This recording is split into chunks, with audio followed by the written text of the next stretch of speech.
Hello everyone, good morning and welcome to my channel. কেমন আছো তোমরা সবাই? আশা করছি ভালো আছো, আমরাও ভালো আছি। আজ বুধবার ব্লগটা আমি এখান থেকে স্টার্ট করছি। দেখতে থাকো তোমরা সবাই, আশা করছি ভালো লাগবে। আজ আকাশের ওয়েদারটা দেখো, মেঘলা আকাশ, সূর্যি মামা একটু করে উঁকি মারছে, কুয়াশা পড়ছে, তার সাথে মিষ্টি মিষ্টি বাতাস, খুবই ঠান্ডা। তারপর আমি সকালবেলা তো অনেক কিছু করেছিলাম, করে স্কুলে দিয়ে এসে মেয়েদেরকে তারপর সোয়েটারটা পরে নিয়ে তারপর চলে আসলাম বাইরে কাপড় মেলতে। গতকালকের কিছু কাপড় জমা ছিল, সেগুলোই মেলে দিলাম।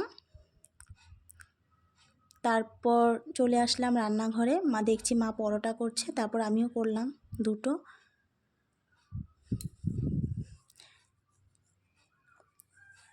আমার ব্লগটা স্কিপ না করেই দেখো, আশা করছি তোমাদের ভালো লাগবে। আর যারা যারা আমার চ্যানেলটাকে এখনও পর্যন্ত সাবস্ক্রাইব করোনি, প্লিজ সাবস্ক্রাইব করে দিয়ে আমাকে একটু সাপোর্ট করো আর লাইক কমেন্ট করো। আর যারা সাবস্ক্রাইব করে দিয়েছো তাদেরকে অসংখ্য অসংখ্য ধন্যবাদ। তো মা আর আমার হাজব্যান্ডকে চা দিয়ে দিলাম, আমি একটু বাটার দিয়ে ব্রেড খেয়ে নিয়েছি। তারপর খাওয়া দাওয়ার পর তো আছেই গোছানো। আর কি বলো তো, আজ তো ঠান্ডা, আর দেখো সকাল থেকে আমি কিন্তু কোনো রকম সোয়েটার চাদর কিছুই নিইনি, কারণ ওসব নিয়ে না আমি কাজ মোটেই করতে পারি না। স্কুল থেকে এসেই তারপর সোয়েটারটা পরে নিয়েছি, আর সহ্য হচ্ছিল না ঠান্ডা। খাওয়া দাওয়ার পর না একটু মোছামুছি না করলে আবার ভাল লাগে না, রান্নাঘরটা পরিষ্কার করে রাখলেই ভাল লাগে।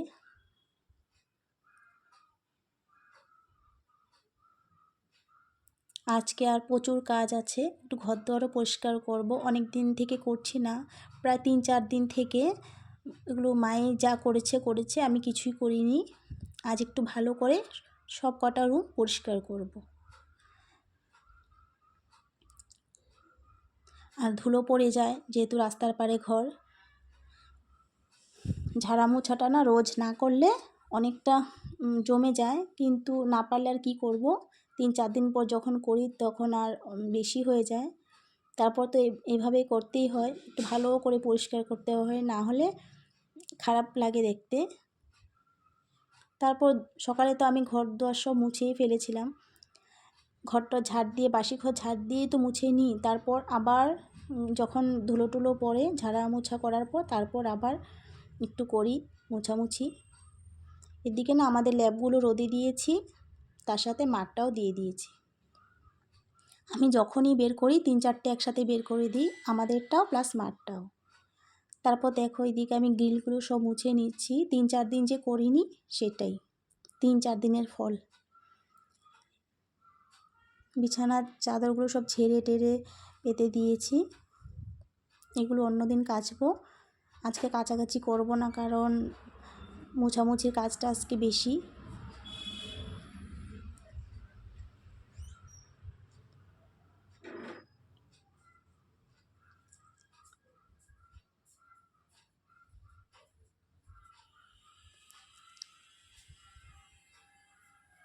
আর এগুলো কি বলো তো, কীভাবে ধুলো উঠছে, এগুলো রোদে দিতে হয়, আর বাইরে নিয়ে যাওয়া সম্ভব নয় সব সময়। তারপর দেখলাম যে বেশ ভালোই রোদ দিয়েছে আকাশে।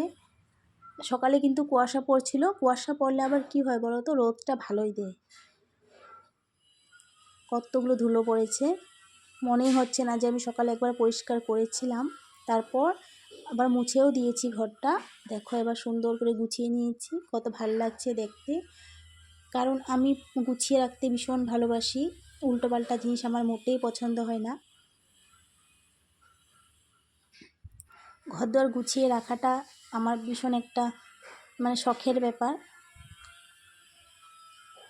সময় লাগুক কিন্তু আমি এগুলো করবই। মনটাও বেশ ভাল লাগে যে ঘরটা টিপটপ আছে। তারপর এদিকে আমার বর কিন্তু বাজারে চলে গেছে মাছ আনতে, দেখি এবার কি মাছ নিয়ে আসে। তারপর মাছ আমি কাটতে বসে গেলাম। আজ মায়ের ভাতটা মায়ে বাইরে করছে, মা পুজো দিয়ে এসে বাইরে ভাত করে নিয়েছে, তারপর আমি কেটে কুটে দিলাম, মা রান্না করেছে। আলু ফুলকপি দিয়ে টমেটো দিয়ে মাছের ঝোল। এই যে আমাদের রান্নাবান্না, বেগুন ভর্তা করেছে, এটা মাছের তেল,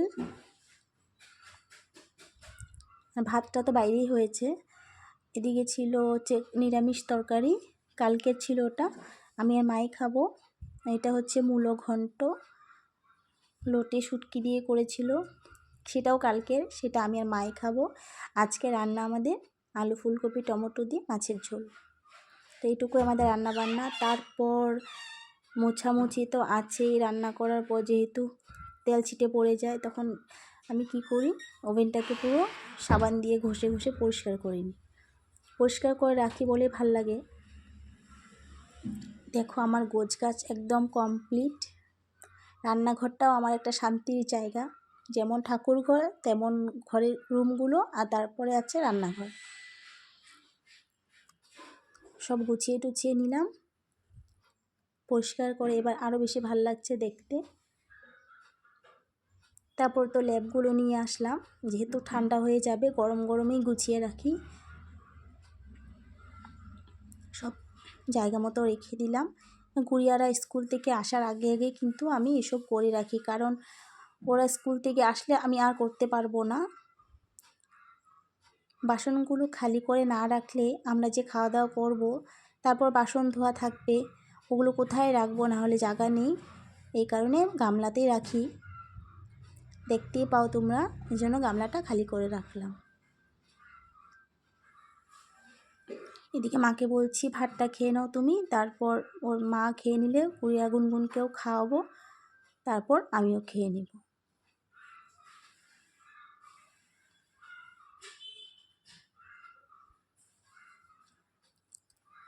আমি আজকাল নিজে ভিডিও এডিটিং করছি, জানি না কতটা ভালো হচ্ছে কি না, তবে হ্যাঁ আস্তে আস্তে শিখে যাব। আজকের ব্লগটা এখান পর্যন্তই, আশা করছি ভালো লেগেছে। দেখা হবে আগামীকাল নতুন আরেকটি ব্লগে। আজ তাহলে